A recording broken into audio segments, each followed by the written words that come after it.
وقال الله تعالى في القرآن الكريم بعد أعوذ بالله من الشيطان الرجيم بسم الله الرحمن الرحيم يا أيها الناس اتقوا ربكم الذي خلقكم من نفس واحدة وخلق منها زوجها وبث منهما رجالا كثيرا ونساء صدق الله العظيم وقال رسول الله صلى الله عليه وسلم وما ضرب عن سنتي فليس مني ومن السنة البدعة صدق رسول الله صلى الله عليه وسلم. Bagi imam pemilihan tentang kuasa masjid Seri khususnya kepada sidang jemaah yang dirahmati Allah Subhanahu wa taala. Bagi memberkati lagi majlis kita, majlis ilmu kita pada malam ini, mari kita menggunakan membaca ilmu kita Al-Fatihah. A'udzubillahi minasyaitonir rajim. Bismillahirrahmanirrahim. Alhamdulillahirabbil alamin. Ar-Rahmanir Rahim. Maliki yaumiddin.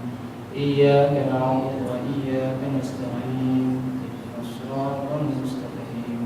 Siratal ladzina an'amta 'alaihim ghairil maghdubi 'alaihim waladdallin.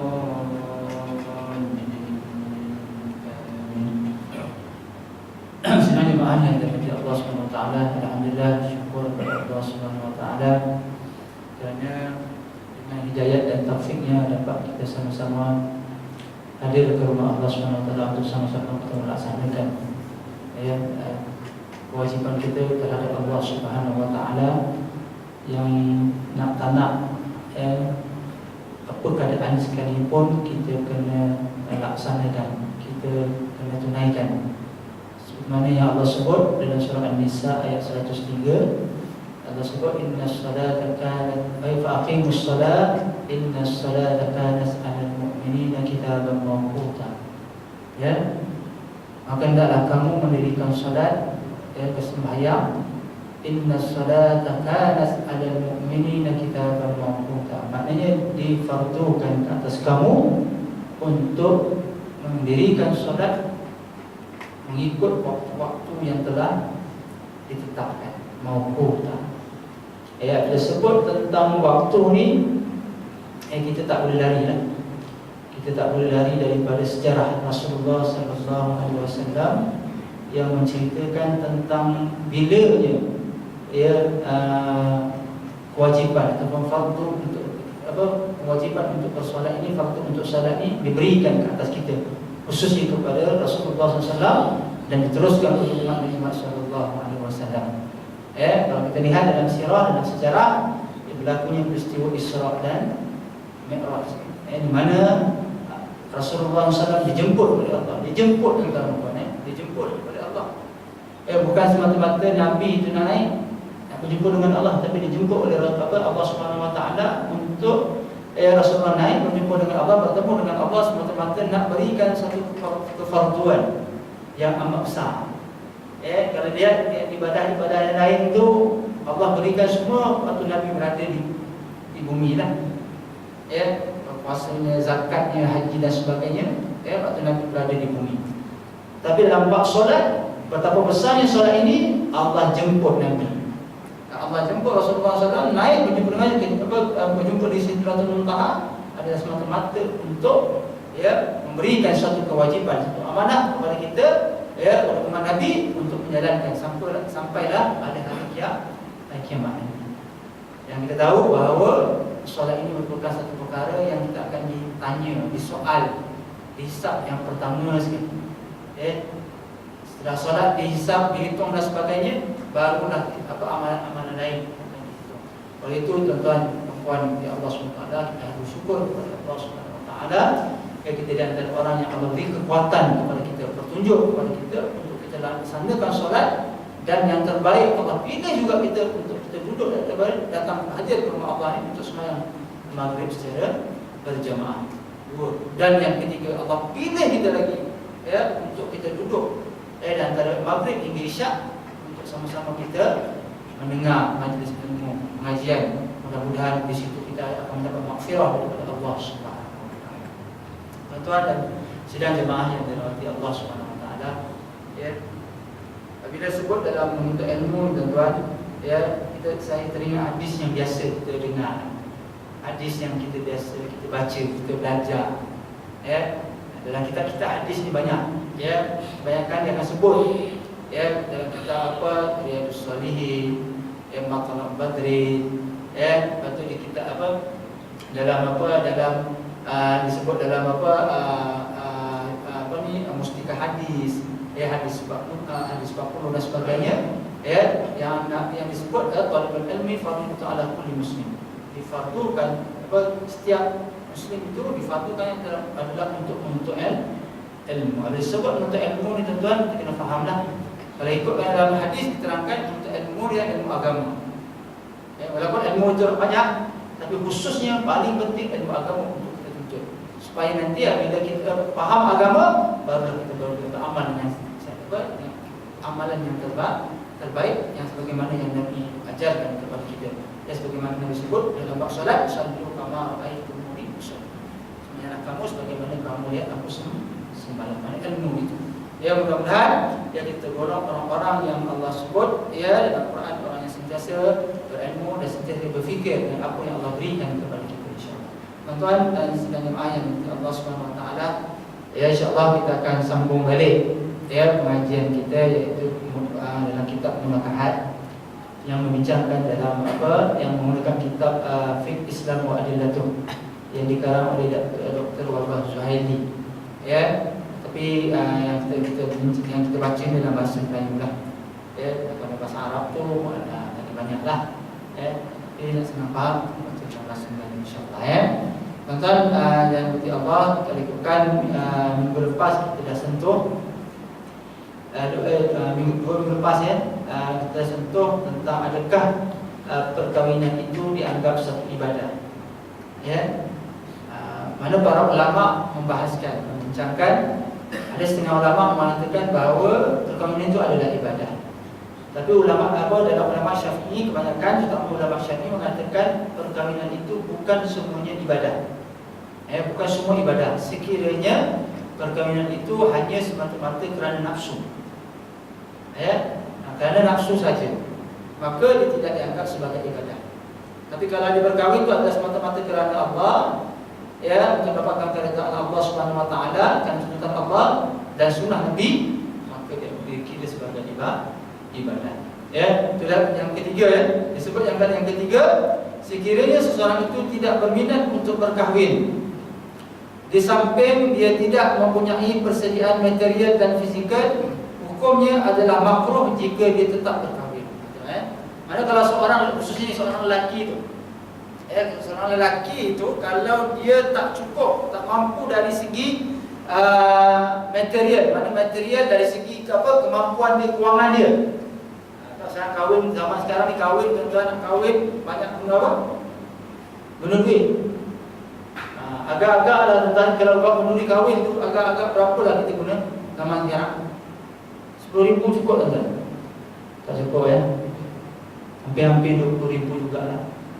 Ya, itu kalau lagi lah kita punya majlisnya dengan lembunya dekat 10 ekor.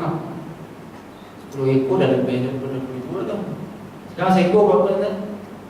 Lembu 3,000 lebih 3,000 lebih. Kalau 10 ekor tu terlampau sangat lah, tu macam nak je. Itu penduli kahwin tak tahu, itu ke isteri pertama lah. Itu entah masuk isteri kedua, ketiga tu. Paling kurang 20,000. Ya. Tapi itulah kadang-kadang kita ni kadang-kadang silap lah.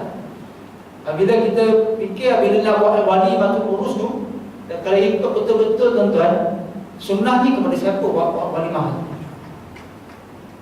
Siapa yang sepatutnya yang digalakkan buat walimah? Lelaki ke, keluarga lelaki ke, keluarga perempuan?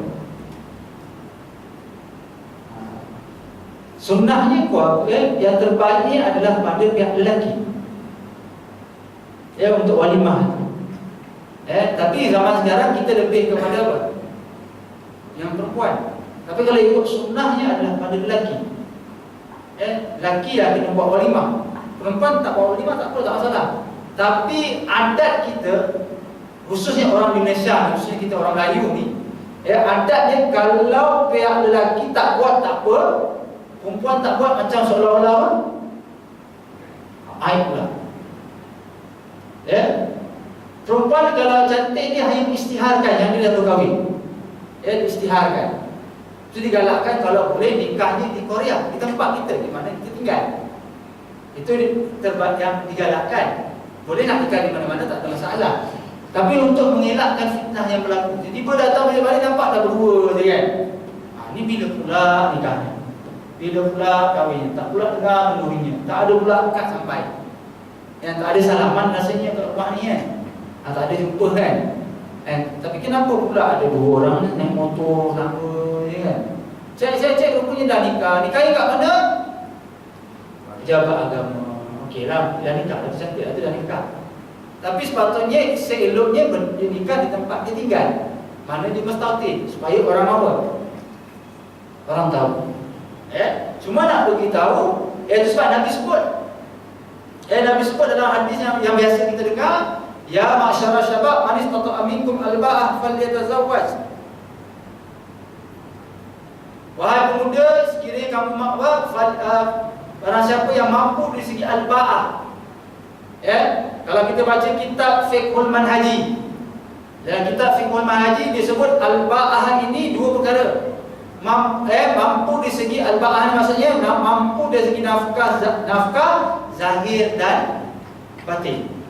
Dalam Fiqhul Manhaji, yang hanya membincangkan pendapat mazhab Syafi'i saja. Kalau fiqh Islam mu'adilah tu ni lebih kepada empat mazhab. Kita akan bincangkan empat mazhab, Syafi'i, Maliki, Hanafi, Hambali. Tapi kalau fiqhul manhaji lebih kepada mazhab Syafi'i saja. Dan kalau kita dalam fiqhul manhaji sebut al-ba'ah ini dia lebih kepada memberitahu mampu dari segi zahir dan batin. Maka seorang lelaki itu dia mampu dari segi zahir dan batin, maka dia hendaklah berkahwin. Nabi sebut fal la tazawwaj, hendaklah kamu berkahwin. Disebut kat sini kalau seorang itu tak berminat dan tidak mempunyai kemampuan dari segi material, dia tak ada kewangan, dia tak kuat, tak mampu, ataupun dari segi fizikal dia pun ada masalah lemah dari segi fizikal dia, pada hukumnya adalah makruh dia berkahwin. Makruh. Tapi makruh ni tak adalah sampai jatuhnya haram. Contohnya makruh kita apa tuan? Selain pada makruh ni lah dalam bab ni, dalam bab makruh yang lain yang kita tahu, makan bawang makruh, itu sekiranya nak masuk apa? Nak masuk masjid kan? Makruh. Tapi orang Arab itulah yang paling disuka. Itu yang dia paling suka. Kalau tuan-tuan pergi, macam tuan-tuan yang dah pergi haji ke umrah tu kan, kalau ada yang pergi ke Mesir tu kan, dia kalau kata macam kat Mesir tu, kat tepi-tepi tu kan, tepi jalan, tuan-tuan jumpa orang jual apa? Full, pagi-pagi jual full. Sebab kadang-kadang Arab ni dia akan, kalau kita dalam bahasa standardnya nak ucapkan apa selamat pagi, kalau kita selamat pagi good morning kan, kita selamat pagi good morning. Tapi kalau Arab ni, dia jumpa kita sabahul full. Mana nak begitu full tu kacang. Pagi selamat pagi kacang, kan pagi kacang pula full kan. Tapi dia punya nak kata adat dia full tu untuk dia makan selamat pagi. Sabahul full. Ataupun bahasa kita kalau yang belajar bahasa Arab tu, biasa standard dia sabahan nur. Kita jawab sabahul khair. Tapi kalau ke Arab ni, kalau contohnya kat Mesir, dia jumpa sabahul full. Sama pagi kacang. Kacang ni macam seolah-olah dia punya kias dia pagi lah. Pagi. Kalau kita pergi kat tepi-tepi jalan-jalan, dia jual tu, kalau kita panggil kat sini, kalau kat sini kita dapat macam roti nan. Itu kedai mama kan. Roti nan dia punya kawannya apa? Ayam tandoori. Nan cheese lah, nama apa sekarang? Macam nan. Macam pizza dia. Tapi di sana kita panggil istilah ish. Ish ni roti yang di tempat tepi-tepi tu. Di jalan tu banyak. Bagi dia itulah makanan harian dia. Kalau kita kat sini roti canai kan. Kalau dia ais. Ais tu dia memang satu roti yang dibakar, ya, lepas tu dia letak full, dia letak bawang. Bawang tu kalau kat sana kalau pergi, bawang tu dengan siap-siap dia punya daun bawang tu dimakan. Kita dah siap apa? Dan tinggal bawang tu.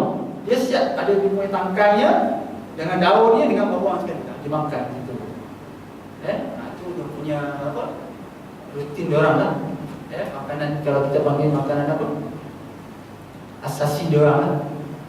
Dia orang memang is tu dengan kacang full tu, full, lepas tu ada dah sikit dia punya telur, bawang semua. Ataupun lagi satu ada yang istilahnya yang itu yang biasa. Kalau ada yang standard sikit dia panggil apa? Tok maya. Tok maya ni pun macam juga roti itu dibelah, dia letak telur, dia letak bawang, dia letak sayur, salatahnya ada salad dia, dia makan macam tu. Itu dia punya inilah. Nak bagi tahu maknanya kalau dari segi makruh, bawang tu makruh. Lagi apa? Rokok asalnya makruh. Tapi kalau datang mudarat kepada kita, maka dia akan jatuhnya boleh jadi haram sebab dia membawa mudarat kepada kita, menyebabkan sakit jantung dan sebagainya. Itu jatuh haram. Dan sebab dalam bab makruh ni kalau kita lihat dalam usul fiqh, kalau kita belajar, makruh ni terbagi kepada dua, satu li tahrim, satu li tanzih. Makruh yang boleh kepada haram dan makruh yang diharuskan, yang boleh. Salah satunya adalah berkahwin. Dia makruh. Mana kalau dia tak cukup syarat, dia tak mampu dari segi kewangan, material, lepas tu dia tak mampu dari segi fizikal dia, kalau ikutkan dari segi hukum makruh dia berkahwin. Tapi kalau nak berkahwin masa tak masalah, boleh. Cuma tidak digalakkan. Itu maknanya makruh ditanzih. Makruh yang dibolehkan. Dia tak membawa kepada kita tahrim kepada haram.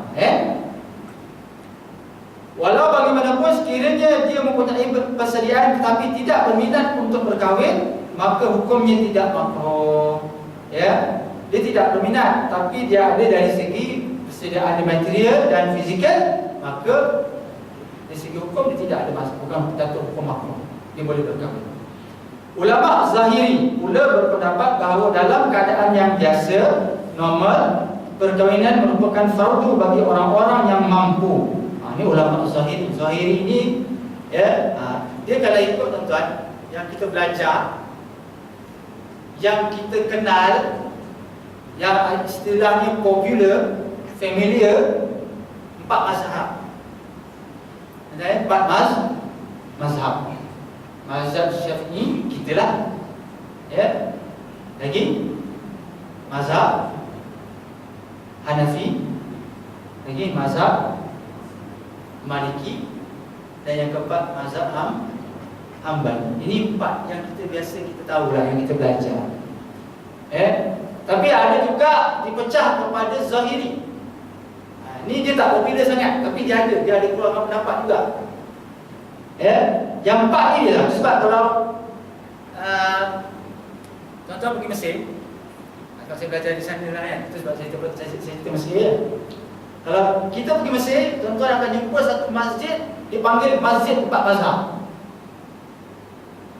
Siapa yang dah pergi sampai pergi umrah, dia ziarah ke Mesir? Siapa dah pergi? Tuan-tuan. Kalau yang tak pergi, cuba setakat ni nak pergi Mesir, boleh lagi lah, boleh. Ini dah kira apa, tenang sikit lah. Tenang. Kalau yang sebelum ni kita nak pergi Mesir pun takut kan? Tak yakin.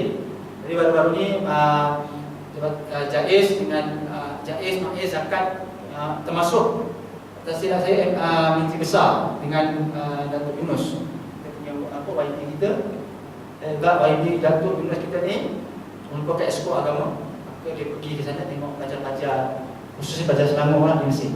Yang mana insya-Allah dari segi nak ke sana tu alhamdulillah selamat lah.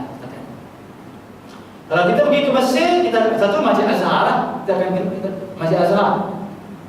Yang kedua kita akan pergi, biasa kita akan bawa, biasa kalau pergi Mesir itu kita akan bawa ziarah Masjid Al-Azhar, Masjid Al-Azhar, Masjid Azhar, Masjid Azhar itu sebelah-sebelah.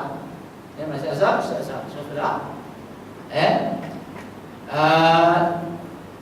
Masjid makam Imam Syafi'i, ya, makam Imam Syafi'i. Cuma kalau tuan-tuan pergi sana jangan terperanjat. Kalau ikutkan di segi cara menguruskan kubur, menguruskan jenazah, kita lah paling terbaik. Kita lah yang paling terbaik. Kita memang ikut betul-betul apa? Tertib. Kalau ikut tertib, memang terbaik. Kita jaga betul-betul tertib, tapi kalau di sana tuan-tuan jangan terkejut. Biasanya kalau kita nak pergi masuk ke makam Imam Syafi'i itu, tuan-tuan rasa macam tak lalu nak masuk. Tak lalu nak masuk. Macam tak lalu nak masuk je rasa. Dengan dia punya suasana dia, lepas tu dengan kebersihan dia macam tak terjaga. Masuk dalam atau baru jumpa makam Imam Syafi'i. Kat situ je lah baru terjaga sikit lah. Terjaga sikit. Tapi kawasan dia memang tak terjaga. Tu kita sedih sikit lah kita. Tapi sebab kita nak jumpa juga imam kita, Imam Syafi'i, dan pergi juga. Yang ketiga kita akan dibawa kepada masjid 4 mazhab. Masjid 4 mazhab ni kenapa tuan-tuan? Dia ni, masjid ni dia ada pintu-pintu untuk dulu, zaman-zaman dulu belajar untuk 4 mazhab. Pintu ni Imam Syafi'i, pintu ni Imam Hambali, pintu ni Imam Hanafi, pintu ni Imam Maliki. Itu dipanggil apa? Masjid 4 mazhab. Tapi sekarang ni kalau kita pergi tak ada lah belajar, tak ada. Yang kita sekarang ni kalau kita pergi Mesir tu, kita nampak yang betul-betul memang kita rasa ada suasana Masjid Azhar. Sebab kalau kita pergi ke dinding Masjid Azhar ni, semua dia kuliah bahasa Arab, kuliah fiqh, tasawuf, macam-macam. Cuma nak itu belajar. Tak ada bayaran, duduk je. Dan kita faham tidak dalam bahasa Arab ni lah. Kat situ je lah. Tapi nak dapat ilmu, insya-Allah sini kan. Masjid Azhar. Mana yang nak beritahu? Yang biasa yang terkenal ialah 4 ni. Tapi dalam bab pembincangan fiqh, termasuk ulama Zahiri. Ulama Zahiri ni dia lebih kepada mengeluarkan satu hukum berdasarkan ayat yang zahir saja. Yang zahir. Dia tak ada tak ada apa, dia zahir ayat. Itu dipanggil ulama Zahiri. Yang mengeluarkan pendapat berdasarkan ayat, zahir ayat. Itu dipanggil ulama Zahiri, Okey. Ulama Zahiri pula berpendapat bahawa dalam keadaan yang biasa, normal, perkahwinan merupakan fardu bagi orang-orang yang mampu. Bagi dia mampu je, dia wajib berkahwin. Apabila sebut fardu, tuan-tuan, kita kena faham. Apabila sebut fardu, dia adalah wajib. Kenapa? Kalau kita lihat dalam Quran, kita baca Quran, ada tak kita jumpa satu perkataan ayat Quran yang mengatakan ayat tu memang dia ayat tu mesti wajib. Contoh, ya ayyuhallazina amanu wa wujiba ala solat, wujiba ala siyam, wujiba ala zakat, wujiba ala al-hajj wal umrah. Ada seperti contoh baca Quran jumpa tak? Tak jumpa. Tak jumpa perkataan wajib. Tapi di mana satu hukum tu jadi wajib? Ayat macam mana mengatakan wajib? Fardu. Contoh, ataupun ayat-ayat yang Allah turunkan berbentuk perintah, fi'il amal, perintah. Contohnya fa'aqimus shalah tadi. Allah dalam surah An-Nisa. Fa'aqimus shalah, dirikanlah solat. Mana fi'il amal? Hendaklah kamu dirikan solat, maka wajib. Mana difardukan untuk kamu solat, sembahyang. Kutiba alaikumus syiyam kama kutiba alal ladzina min qablikum la'allakum tattaqun. Ya ayyuhalladzina amanu kutiba alaikumus syiyam kama kutiba alal ladzina min qablikum la'allakum tattaqun. Wahai orang-orang yang beriman, difardukan, kutiba. Dia tak sebut wujibah, diwajibkan ke atas kamu berpuasa, tidak. Tapi kutiba, difardukan ke atas kamu berpuasa.